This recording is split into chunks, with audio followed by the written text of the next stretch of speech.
नमस्कार दोस्तों, the book society में आपका स्वागत है। जहां हम आज की इस वीडियो के माध्यम से सब्जेक्ट कोड BHIE 143 के दिसंबर 2023 के क्वेश्चन पेपर को आपके साथ डिस्कस करेंगे, जहां प्रत्येक प्रश्न की उत्तर सहित व्याख्या की जाएगी।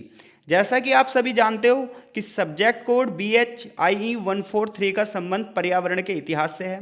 क्वेश्चन पेपर जो है वो 100 मार्क्स का आएगा और टाइम जो है वो आपको 3 घंटे का दिया जाएगा। हर क्वेश्चन का जो आंसर है वो आपको 400 शब्दों में लिखना है।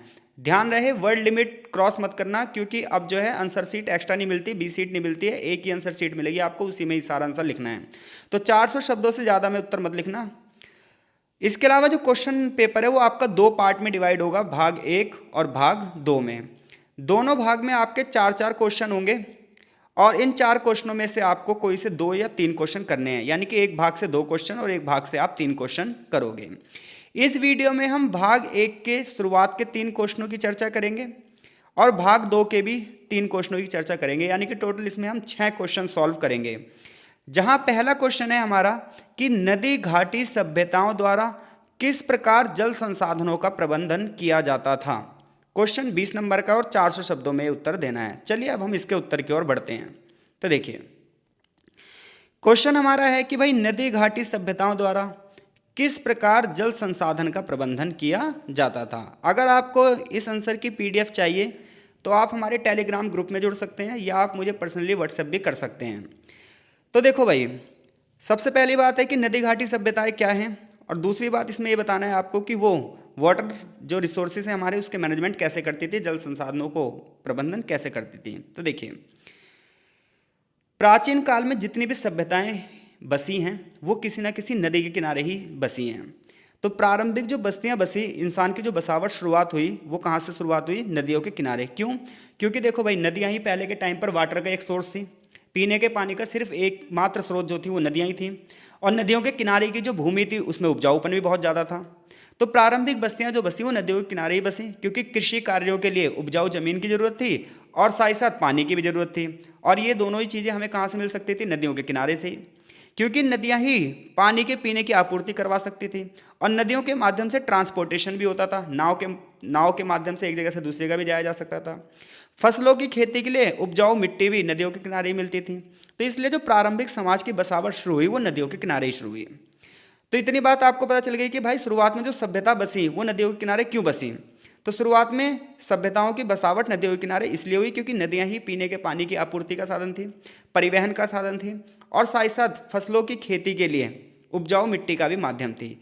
ऐसे में विश्व की कई महान सभ्यताएं नदियों के किनारे ही विकसित हुई हैं।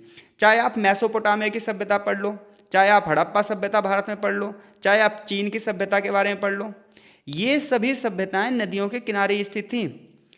अब कोई सभ्यता नदी के किनारे स्थित है तो जल को बचाने के लिए भी कुछ ना कुछ काम वो करेगी, वाटर मैनेजमेंट पॉलिसी भी चलाएगी। तो इसलिए ये सारी जो सभ्यताएं थी वो नदियों के किनारे थी, इसलिए जल को बचाने के लिए इनकी जल प्रबंधन तकनीक भी थी। और क्वेश्चन हमसे यही तो पूछा है कि भाई प्राचीन जो सभ्यताएं थीं उनकी जल प्रबंधन नीति के बारे में बताओ। तो सबसे पहले हमने ये बात कर ली कि भाई कोई भी सभ्यता नदियों के पास ही क्यों बसी। मेसोपोटामिया की बात कर लो, आप चीन की सभ्यता की बात कर लो, भारत में हड़प्पा सभ्यता की बात कर लो, वैदिक सभ्यताओं की बात कर लो, मगध साम्राज्य की बात कर लो, ये सारे जो क्षेत्र हैं नदियों के किनारे ही क्यों बसे? क्योंकि नदियां ही पीने के पानी की आपूर्ति करवाती थी, आसान परिवहन उपलब्ध करवाती थी, फसलों की खेती के लिए उपजाऊ मिट्टी प्रोवाइड करवाती थी। तो इस प्रकार से हमें पता चलता है कि नदियों का क्या महत्व था।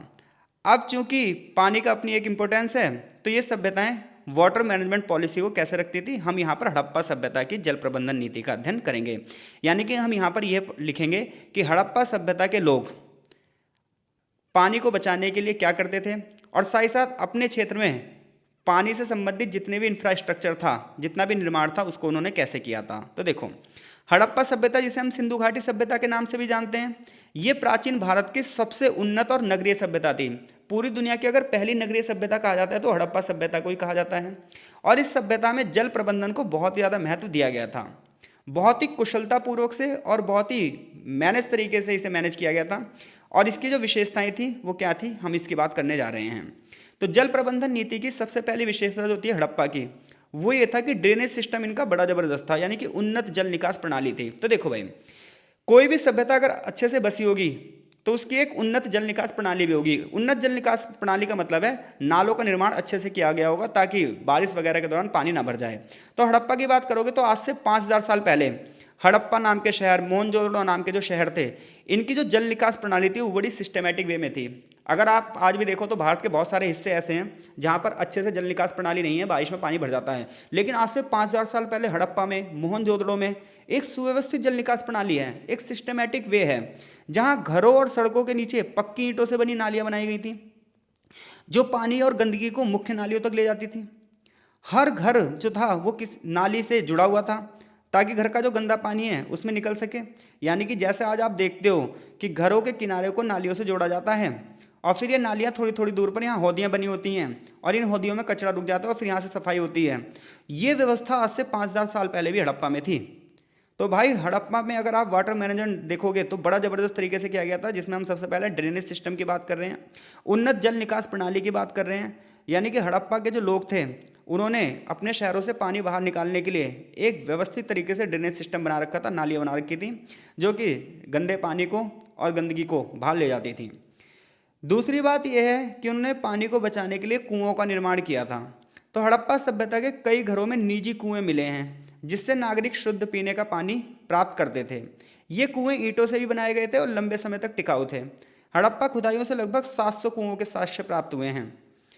तीसरी बात यह है कि हड़प्पा वाले लोग जल को कैसे इकट्ठा करते थे, वाटर का स्टोरेज कहाँ करते थे। तो एक तो कुएं हमने पढ़ी लिए हैं, तो वर्षा के जल को बचाने के लिए वो क्या करते थे, बड़े बड़े जलाशय बनवा रखे थे, उन्होंने बड़े बड़े तालाब बनवा रखे थे, टांके बनवा रखे थे।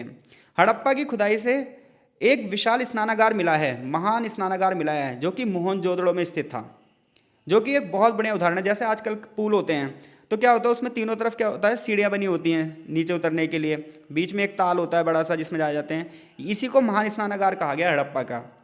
तो हड़प्पा सभ्यता की खुदाई में मोहनजोदड़ो शहर में एक बड़ा सा ग्रेट बात मिला है। सोचो आज से 5000 साल पहले इतनी बढ़िया संरचना मिली है, इतनी बढ़िया बनावट मिली है। इससे पता चलता है कि वो लोग जल को कितना ज़्यादा महत्व देते थे। ये न सिर्फ जल को बचाने के लिए बल्कि धर्म, जो धार्मिक अनुष्ठान होते हैं उनके लिए भी प्रयोग किया जाता था। महान स्नानागार सिंचाई व्यवस्था के लिए सिंधु और इसकी सहायक नदियों पर निर्भर थे हड़प्पा वासी। तो सिंधु और सहायक नदियों से पानी जो है सिंचाई के लिए प्रयोग किया जाता था। खेतों तक पानी पहुंचाने के लिए नहरों वगैरह का निर्माण किया गया था और बहुत सारे जल मार्ग भी विकसित किए गए थे। बाढ़ नियंत्रण, बाढ़ से बचने के लिए नगरों को ऊंचाई पर बसाया गया था। अगर आपने हड़प्पा सभ्यता के बारे में क्लास 12th में पढ़ा हो तो आपको पता होगा कि बस्तियां दो भागों में बटी थी, एक तरफ दुर्ग जो कि ऊंचाई पर बसा हुआ था, एक तरफ निचली बस्तियां थी। तो इससे पता चलता है कि हड़प्पा वाले लोग का जो आर्किटेक्चर था, वास्तुकला थी, वो बड़ी जबरदस्त थी। बाढ़ से बचने के लिए उन्होंने ऊंचाई पर नगर बसाए थे और जल निकास प्रणाली बाढ़ को प्रभाव को कम करने में मददगार थी। यानी कि जो नालियाँ वगैरह बनी थी तो अगर बाढ़ आ भी जाती थी तो उससे पानी निकल जाता था बाहर की ओर। इसके अलावा हड़प्पा वासी जो है वो पानी का न्याय संगत उपयोग करते थे, पानी को वेस्ट नहीं करते थे। अगली बात यह है कि स्थानीय जल स्रोत। स्थानीय जल स्रोत क्या होते हैं, जैसे स्थानीय नदी हो गई, जैसे कुछ क्षेत्र जो थे हड़प्पा, जैसे हड़प्पा था वो रावी नदी के किनारे था, मोहनजोदड़ो सिंधु नदी के किनारे था, जो कुछ क्षेत्र ऐसे थे भोगवा नदी के किनारे थे, कुछ जो है सरस्वती नदी के किनारे थे। तो जो अपनी स्थानीय नदी थी वो उसका महत्व समझते थे। तालाबों का निर्माण करवा रखा था, कुओं का निर्माण करवा रखा था ताकि पानी की कमी नहीं होनी चाहिए। उदाहरण के लिए अगर गुजरात का आप धौलावीरा देखोगे तो गुजरात के धौलावीरा में छोटी छोटी नदियों पर बांध बनाकर, क्योंकि गुजरात शहर में जो धौलावीरा था उसके आसपास जो था एरिया सूखा हुआ था तो वहाँ पर पानी नहीं था, तो गुजरात के धौलावीरा में छोटी छोटी कुछ नदियाँ थीं जिस पर बांध बनाया गया और जिसके माध्यम से पानी को शहर के अंदर लाया गया, जिसके बाद बड़े पैमाने पर जलाशय भर दिए गए और बारिश के पानी को इकट्ठा किया गया और बड़े बड़े टांके बनाए गए। तो इस प्रकार से आपको पता चलता है कि हड़प्पा सभ्यता की जो जल प्रबंधन प्रणाली है वो अपने समय की सबसे मजबूत प्रणालियों में से एक थी। उन्नत जल निकास प्रणाली थी, बड़े पैमाने पर कुएं मिले हैं लगभग 700, जिससे पता चलता है कि भाई आज से 5000 साल पहले भी पानी को बचाने के लिए, पानी को अपने क्षेत्रों तक लाने के लिए कितनी बड़ी पॉलिसीज चलाई जाती थी। तो एग्जामिनर क्वेश्चन आपसे यही पूछ रहा है कि भाई प्राचीन जो सभ्यताएं थीं, इन सभ्यताओं में जल संसाधनों का प्रबंध कैसे किया जाता था। तो अगर ये क्वेश्चन आया आपका कि नदी घाटी सभ्यताओं द्वारा किस प्रकार जल संसाधनों का प्रबंध किया जाता था, तो मैं ये आशा कर रहा हूँ कि आप ये क्वेश्चन कर दोगे। कैसे लिखोगे, सबसे पहले सभ्यताओं के बारे में बताना। भाई सभ्यताओं की जो बसावट है वो नदियों के किनारे हुई, क्योंकि नदियाँ ही पहले जल का एकमात्र सोर्स थी, क्योंकि नलके वगैरह थे नहीं, बोरिंग वगैरह नहीं होती थी। तो प्रारंभिक जो बस्तियाँ थी नदियों के किनारे थी, क्योंकि नदियाँ पीने के पानी की आपूर्ति करवाती थी। ट्रांसपोर्टेशन का माध्यम थी, यानी कि एक जगह से दूसरी जगह जाने के लिए नदियों का प्रयोग किया जाता था। फसलों की खेती के लिए उपजाऊ मिट्टी भी प्रोवाइड करवाती थी। इसलिए विश्व की ज़्यादातर जो महान सभ्यताएं हैं, चाहे मेसोपोटामिया की सभ्यता हो, चाहे चीन की सभ्यता हो, चाहे हड़प्पा सभ्यता हो, ये नदियों के किनारे ही इनकी बसावट हुई है। अब जो कि इन सभ्यताओं की बसावट नदियों के किनारे हुई है, तो ऐसे में इन्होंने जल को प्रबंध करने के लिए अपने अपने सिस्टम बना रखे थे। यहाँ पर हम हड़प्पा सभ्यता का एग्जाम्पल देंगे भारत के लिए। यहाँ का ड्रेनेज सिस्टम बहुत अच्छा है, ठीक है। कुओं का निर्माण किया गया है, जल संग्रहण के लिए बड़े बड़े स्नानागार बनाए गए हैं, द ग्रेट बाथ मिला है मोहनजोदड़ो में। सिंचाई के लिए नहरों का निर्माण करवाया गया था। बाढ़ से बचने के लिए ऊंचाई पर नगर बसाए गए थे। पानी का जो है ये जस्टेबल यूज़ करते थे, न्याय संगत प्रयोग करते थे। और जो स्थानीय जल स्रोत थे उनको भी बचाते थे, जैसे तालाब, स्थानीय नदी, कुओं, इन सबको बचाने का प्रयास किया जाता था। अब हम अगले क्वेश्चन की ओर बढ़ रहे हैं। तो अगला क्वेश्चन जो हमारा क्वेश्चन पेपर में है वो ये है कि संपोषण के लिए संरक्षण के महत्व की चर्चा कीजिए और औपनिवेशिक काल में संरक्षण की पद्धतियों की चर्चा कीजिए। यानी कि क्वेश्चन में सबसे पहली बात आपको ये पता होना चाहिए भाई संपोषण का मतलब क्या होता है। तो देखो, संपोषण का मतलब होता है एक ऐसा विकास जो आने वाली पीढ़ियों को ध्यान में रखकर किया जाए, सस्टेनेबिलिटी। तो संपोषण का मतलब आप समझ गए, संपोषण को इंग्लिश में बोलते हैं सस्टेनेबिलिटी। और इसका मतलब ये होता है कि हमारा भी विकास हो, आने वाली पीढ़ियों का भी विकास हो, इसके लिए हम संसाधनों को बचाएं। तो अगर आप संपोषणीयता चाहते हो, यानी कि ये चाहते हो कि जो अवसर आपको मिल रहे हैं वो आने वाली पीढ़ियों को भी अवसर मिले, तो इसके लिए आपको संरक्षण करना पड़ेगा। क्योंकि आप चीज़ों का अंधाधुंध प्रयोग करोगे तो आने वाली पीढ़ियों के लिए कुछ बचेगा ही नहीं, और जब आने वाली पीढ़ियों के लिए कुछ बचेगा ही नहीं तो उनका विकास कैसे होगा। तो भैया संपोषण करना है तो संरक्षण करना ही पड़ेगा। आने वाली पीढ़ियों का भी विकास करना है तो आज के टाइम पर बचाव करना ही पड़ेगा। तो संरक्षण का मतलब होता है बचाना, ठीक है भाई। अब ये कह रहा है औपनिवेशिक काल में संरक्षण की पद्धतियाँ बताओ। औपनिवेशिक काल मतलब जब अंग्रेज भारत पर शासन कर रहे थे तो उन्होंने पर्यावरण को बचाने के लिए क्या क्या किया। तो मैं ये मान के चल रहा हूँ क्वेश्चन आप समझ गए हो। तो क्वेश्चन कह रहा है संपोषण के लिए, संपोषण का मतलब आप समझ ही गए हो कि जो विकास की प्रक्रिया है वो लगातार चलती रहे और जो अवसर हैं वो सबको मिलते रहें। संरक्षण का मतलब क्या होता है, बचाना। और फिर अंग्रेजों के समय में पर्यावरण को बचाने के लिए क्या क्या किया गया। तो चलिए अब हम इसके आंसर की बात कर रहे हैं। तो देखो, मनुष्य ने शुरुआत से ही पर्यावरण को प्रभावित किया है। यानी कि मनुष्य जब से इस धरती पर आया, लगातार हमारी जो एक्टिविटी है वो लगातार पर्यावरण को प्रभावित करती रहती हैं। क्योंकि जब मनुष्य नहीं था तो यहाँ पर सिर्फ नेचर ही नेचर था। फिर इंसान आया, उन्होंने पेड़ों को काटा, पेड़ों को काट कर खेती लायक जगह बनाई, फिर जंगलों को काट कर वहाँ पर अपने घर बनाए। आज जंगलों को काट कर बड़े पैमाने पर सड़कें बनाई जा रही हैं, पहाड़ों को काट कर रास्ते बनाए जा रहे हैं। तो जो ह्यूमन एक्टिविटी है वो लगातार पर्यावरण को प्रभावित कर रही है। जब से मनुष्य इस पृथ्वी पर आया तब से लगातार वो पर्यावरण को प्रभावित ही करता जा रहा है। जैसे जैसे टेक्नोलॉजी डेवलप होती गई वैसे वैसे पर्यावरण का और भी ज़्यादा नुकसान होता गया। यानी कि जितनी ज़्यादा तकनीक का विकास होता गया उतनी ही बुरी तरीके से हमने पर्यावरण को नुकसान पहुंचाना शुरू कर दिया। फिर धीरे धीरे ये आवश्यकता महसूस हुई कि यार अगर इसी तरीके से पर्यावरण बर्बाद होता गया तो फिर आने वाली पीढ़ियाँ तो बच ही नहीं पाएंगी। तो हमें क्या करना पड़ेगा, पर्यावरण को बचाना पड़ेगा, नहीं तो आने वाली पीढ़ियों का विकास नहीं हो पाएगा। और बस जब ये चीज़ महसूस की गई तो वहीं से संपोषण की राजनीति शुरू हुई। संपोषण यानी कि आने वाली पीढ़ियों को भी ध्यान में रखकर विकास करना होगा और इसके लिए हमें आज के संसाधनों को बचाना होगा। तो सबसे पहले आप इस तरीके से क्वेश्चन का इंट्रो बनाओगे कि भाई मनुष्य की जो एक्टिविटी है वो लगातार पर्यावरण को प्रभावित करती रहती है। मनुष्य जैसे जैसे विकसित होता जाता है वैसे वैसे वो पर्यावरण का और भी दुरुपयोग करता जाता है। जैसे जैसे टेक्नोलॉजी डेवलप होती जाती है इंसान एनवायरनमेंट का भी मिसयूज करना शुरू कर देता है। बड़े पैमाने पर नदियों का प्रदूषण शुरू हो जाता है, जंगलों की कटाई शुरू हो जाती है, खेती योग्य जमीन कम हो जाती है, जीव जंतु मारे जाने लग जाते हैं, पहाड़ों की कटाई होती है। ऐसी तमाम एक्टिविटी होने लग जाती है जिसकी वजह से फिर एक समय आने के पर मनुष्य सोचता है कि यार अगर ऐसे रहा तो आने वाली पीढ़ियों का विकास कैसे होगा और इसके लिए हमें संरक्षण करना पड़ेगा। तो संपोषण जिसे इंग्लिश में सस्टेनेबिलिटी कहते हैं और संरक्षण जिसे इंग्लिश में कंजर्वेशन कहते हैं, दोनों ही बहुत ही ज़्यादा महत्वपूर्ण है अगर आप प्राकृतिक संसाधनों को बचाना चाहते हो। तो अगर हम अपने नेचुरल रिसोर्सेज को बचाना चाहते हैं, प्राकृतिक संसाधनों, पेड़, जंगल, जमीन, नदियाँ, पहाड़, इन सबको बचाना चाहते हैं तो हमें सस्टेनेबिलिटी यानी कि संपोषण को बढ़ावा देना होगा। अब हम बात कर रहे हैं संपोषण के उद्देश्य क्या होते हैं। तो संपोषण का पहला उद्देश्य होता है कि हम जो हमारे प्राकृतिक संसाधन हैं हम उनका अच्छे से उपयोग कर सकें। और हमारे प्राकृतिक संसाधन क्या है, मैंने अभी बताया, जल, जंगल, जमीन, ये सब क्या है, हमारे प्राकृतिक संसाधन हैं।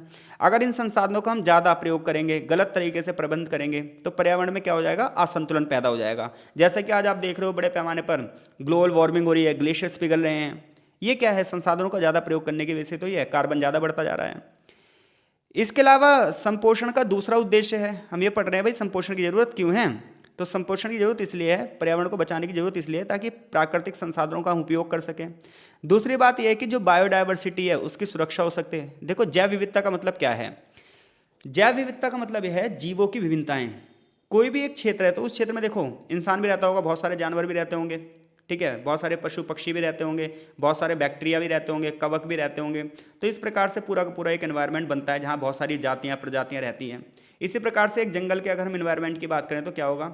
जंगल में बहुत सारे जीव जंतु होंगे, पशु पक्षी होंगे, बहुत सारे प्रकार की जो है पेड़ पौधों की प्रजातियाँ होंगी, विभिन्न प्रकार की घासें होंगी, और ये सब मिलकर हमारे एनवायरनमेंट को चलाएंगी। और ऐसे में अगर हम ये जंगल को काट देते हैं तो ये पूरी की पूरी डाइवर्सिटी क्या हो जाएगी? खत्म हो जाएगी। क्योंकि एक जंगल को काटने से सिर्फ पेड़ों को नुकसान नहीं पहुंचता, एक जंगल को काटने से उस पेड़ों पर रहने वाले पक्षियों का जो है आसरा खत्म हो जाता है, जो वहाँ जीव जंतु रहते हैं वो खत्म हो जाते हैं, जो वहाँ पर ऑक्सीजन मीटर था वो भी खत्म हो गया। तो ऐसे में जैव विविधता की सुरक्षा भी होती है। जब हम बात करते हैं हमें पर्यावरण संरक्षण को बढ़ावा देना है, तो पर्यावरण संरक्षण को बढ़ावा देने का एक उद्देश्य ये होता है कि हम जैव विविधता की भी सुरक्षा करते हैं, जिसमें विभिन्न प्रकार के पौधे, जानवर, कटक, सूक्ष्मजीव, बैक्टीरिया आदि शामिल हैं। पर्यावरण संरक्षण का तीसरा उद्देश्य यह है कि हम पर्यावरण के नुकसान को कम करें। चौथा उद्देश्य यह है कि जो स्थानीय समुदाय हैं उनकी आजीविका को ध्यान रखें। क्योंकि देखो बहुत सारे लोग ऐसे हैं जो किस पर? जंगलों पर ही निर्भर हैं। जैसे अगर आप नॉर्थ ईस्ट में चले जाओ या पहाड़ी इलाकों में चले जाओ तो जो वहाँ लोग रहते हैं, जो लोकल कम्युनिटी है, स्थानीय समुदाय मतलब जो वहाँ के लोकल लोग हैं, उन लोगों का जीवन यापन जंगलों पर ही निर्भर है। वो वहाँ के जंगली उत्पादों को इकट्ठा करते हैं, उसे बेचते हैं, जंगलों की लकड़ियाँ इकट्ठी करते हैं, उससे खाना बनाते हैं, वहाँ के लोगों को उससे रोजगार मिलता है, पर्यावरण का लाभ मिलता है। तो जब हम पर्यावरण को बचाने की बात करते हैं तो हम इन लोकल लोगों को भी बचाने की बात करते हैं। तो अगर एग्जामिनर आपसे ये क्वेश्चन पूछता है कि भाई पर्यावरण संरक्षण के क्या उद्देश्य हैं, तो पर्यावरण संरक्षण का उद्देश्य यह है कि हम भाई प्राकृतिक संसाधनों को आगे भी बढ़ावा देना चाहते हैं, हम अपनी जैव विविधता की सुरक्षा चाहते हैं, पर्यावरण के नुकसान को कम करना चाहते हैं, जो लोकल लोग हैं पर्यावरण पर जो डिपेंड हैं उनको भी बचाना चाहते हैं।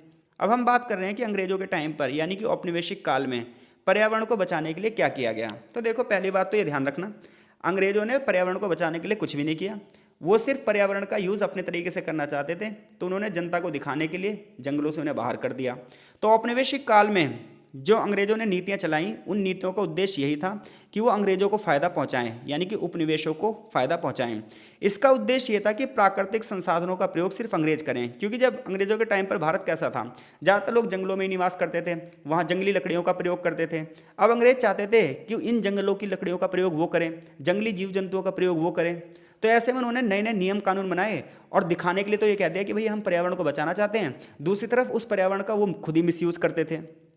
तो जैसे अंग्रेजों ने क्या करा, अंग्रेजों ने कानूनों के माध्यम से जो हमारे जंगल थे, वन संसाधन थे, इन्हें अपने आप में कब्जे में कर लिया और इसके लिए एक कानून बनाया, फॉरेस्ट एक्ट 1865।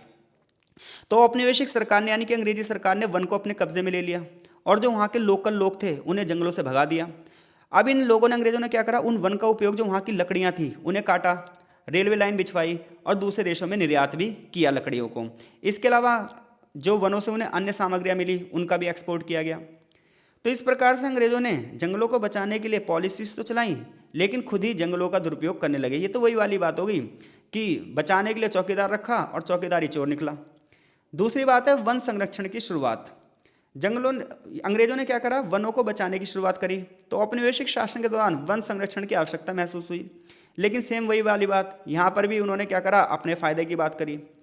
अंग्रेजों ने जल संसाधनों का प्रबंधन किया, बहुत सारी सिंचाई परियोजनाएं चलाई, बांधों का निर्माण किया, लेकिन इसका उद्देश्य ये था कि कृषि की उत्पादकता बढ़े और उनको टैक्स ज़्यादा मिल सके।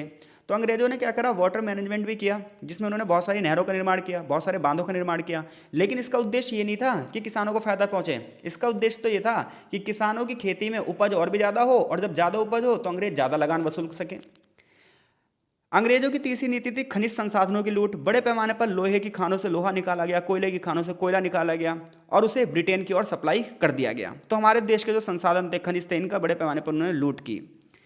इसके अलावा अंग्रेजों ने वन्य प्राणी संरक्षण के लिए कई सारे नियम बनाए। जैसे 1887 में अंग्रेजों ने एक कानून बनाया, वन्य पक्षी संरक्षण अधिनियम।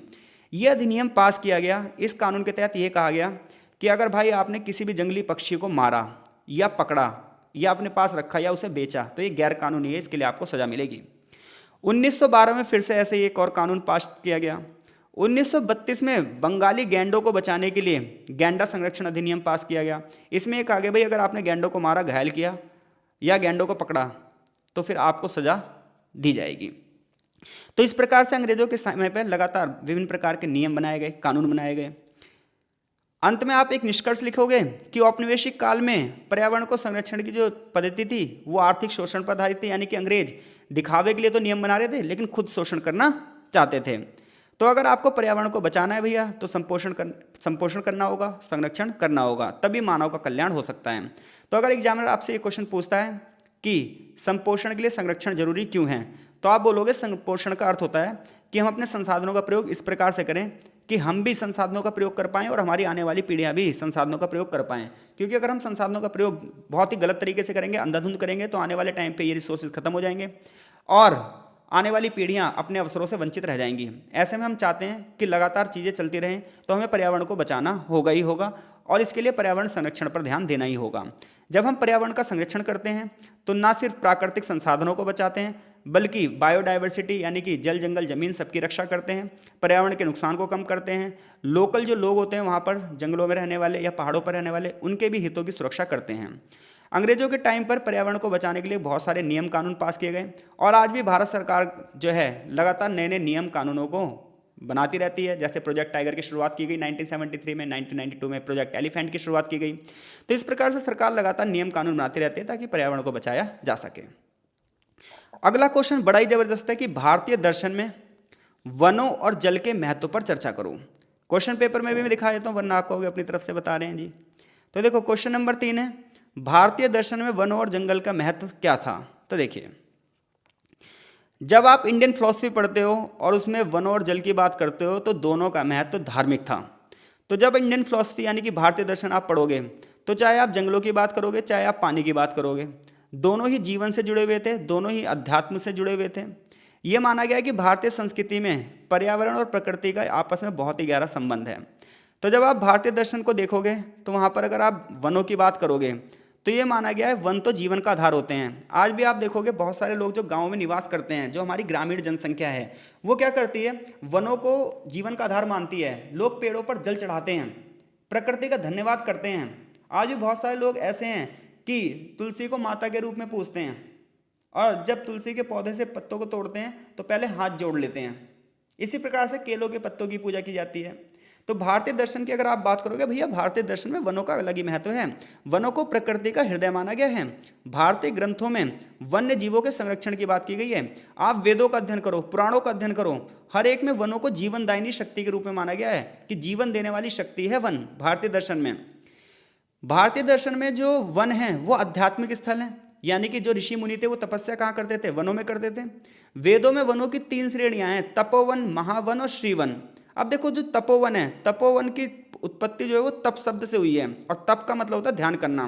तो बहुत सारे जो ऋषि मुनि थे वो वनों में जाकर तप करते थे, तपस्या करते थे, ध्यान लगाते थे और सहज ज्ञान को अपने तेज करते थे। तो इस प्रकार से हम कह सकते हैं कि भारतीय दर्शन में जो वन है वो अध्यात्म की दृष्टि से भी बड़े महत्वपूर्ण थे। तो एग्जामिनर आपसे क्वेश्चन ये पूछ रहा है कि भैया भारतीय दर्शन के हिसाब से वनों और जल का महत्व बताओ। तो आप बताओगे भारतीय दर्शन में वनों और जलों को जीवन का मूल आधार माना गया है। ये माना गया है कि इनके बिना जीवन है ही नहीं। भारतीय दर्शन में वनों को जीवन का आधार माना गया है। वन जो होते थे आध्यात्मिक स्थल होते थे जहाँ पर ऋषि मुनि जाकर तपस्या करते थे, अपने ज्ञान को बढ़ाते थे।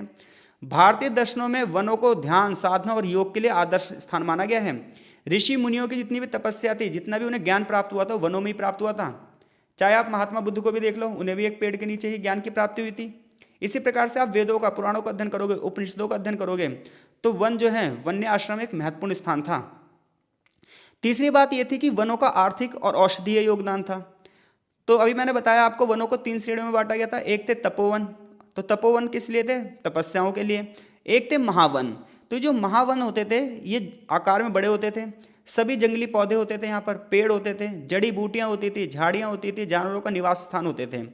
ऐसे में इन वनों को औषधियों का स्रोत माना गया था। आयुर्वेद में वनस्पतियों का बहुत तगड़ा महत्व है। तो पहले जो, आज भी आयुर्वेद के जो सिद्धांत है वो वनस्पतियों के आधार पर ही हैं। रामायण में आपने देखा होगा संजीवनी बूटी के लिए जो हनुमान जी वो कहाँ गए थे, वो वहाँ गए थे पर्वत पर और पूरा का पूरी जो सारी जड़ी बूटियों का सहित पर्वत ले आए थे। तो इससे पता चलता है कि जो वनों का महत्व वो जीवनदायक नहीं है और विभिन्न प्रकार की औषधियों का भी प्रयोग किया जाता है। आज भी आप देख लो, एलोवेरा के जेल का यूज़ किया जाता है, गिलोय के पत्तों का प्रयोग किया जाता है। तो आज भी देखा जाए तो वन है वो औषधियों का सोर्स हैं, दवाइयों का सोर्स हैं। चौथी बात यह है कि भारतीय दर्शन में पर्यावरण संतुलन बनाए रखने के लिए वनों का एक महत्व है। भारतीय दर्शन ये मानता है कि वन पर्यावरण को बैलेंस में रखते हैं, जल और वायु और भूमि को शुद्ध करते हैं। वन देवी देवताओं का निवास स्थान है। कई सारे वन देवी देवताओं की पूजा भारत में की जाती है। पवित्र उपवन अपना एक महत्वपूर्ण भूमिका अदा करते हैं। उदाहरण के लिए राजस्थान में आपको पता ही है बिश्नोई समाज। तो बिश्नोई समाज पेड़ों का बहुत सम्मान करता है। ये समुदाय वन संरक्षण को बढ़ावा देता है और हमेशा सुर्खियों में रहता है। भारतीय दर्शन में जो है धार्मिक और सांस्कृतिक महत्व भी है। भारतीय धर्म ग्रंथों में वनों को पूजा का योग्य स्थान माना गया है। पीपल के पेड़, बरगद के पेड़, तुलसी के पेड़ों को पवित्र माना गया है। रामायण और महाभारत जैसे ग्रंथों में भी वनों का वर्णन मुख्य रूप से मिलता है। तो मैंने बताया था आपको वनों की 3 श्रेणियां होती हैं, तपोवन, महावन और तीसरा होता है श्रीवन। तो जो ये श्रीवन है ये मंदिरों से जुड़े होते हैं। आजकल श्रीवनों को उपवन के नाम से जाना जाता है। ये पवित्र उपवन है और ये माना जाता है कि इन उपवनों के पेड़ों की कटाई नहीं होनी चाहिए। लोग जी जान लगा देते हैं भाई इन पेड़ों को काटने से बचाने के लिए। बरगद और पीपल के पेड़ का तो विशेष ही महत्व है। तो अगर एग्जामिनर आपसे क्वेश्चन पूछता है भाई भारतीय दर्शन में वन का महत्व बताओ, तो आप बताओगे भारतीय दर्शन में वन का महत्व यह है कि भैया वो जीवन का आधार माना गया है, उसे आध्यात्मिक स्थल है, ज्ञान का सोर्स माना गया है, औषधीय योगदान है, बड़े पैमाने पर बीमारियां जो हैं उसको भी हटाने में जो वन की औषधियाँ हैं वो प्रयोग में लाई जाती हैं, पर्यावरण का संतुलन बना रहता है और धार्मिक महत्व तो है ही है। अब हम बात करते हैं भारतीय दर्शन में जल का क्या महत्व है। तो भारतीय दर्शन में जल को जीवनदायिनी शक्ति माना गया है कि जल तो भैया प्रकृति का अनिवार्य घटक है, जीवन जीने के लिए बहुत ज़्यादा जरूरी है। भारतीय दर्शन में जल को जीवन का मूल कहा गया है, जल को पवित्र और दिव्य माना गया है। ऋग्वेद में तो जल को अमृत समान माना गया है। आज भी घर में जब पूजा पाठ होती है, किसी भी धर्म में हो, चाहे हिंदू धर्म हो, चाहे मुस्लिम धर्म हो, चाहे सिख धर्म हो, हर धर्म में जो है जल को पवित्र माना गया है। आप हज की यात्रा पर जाते हैं तो आबे जमजम का जल लेकर आते हैं, आप हरिद्वार जाते हैं तो गंगा जल लेकर आते हैं, गुरुद्वारों में जाते हो तो वहाँ का अमृत जल लेकर आते हो।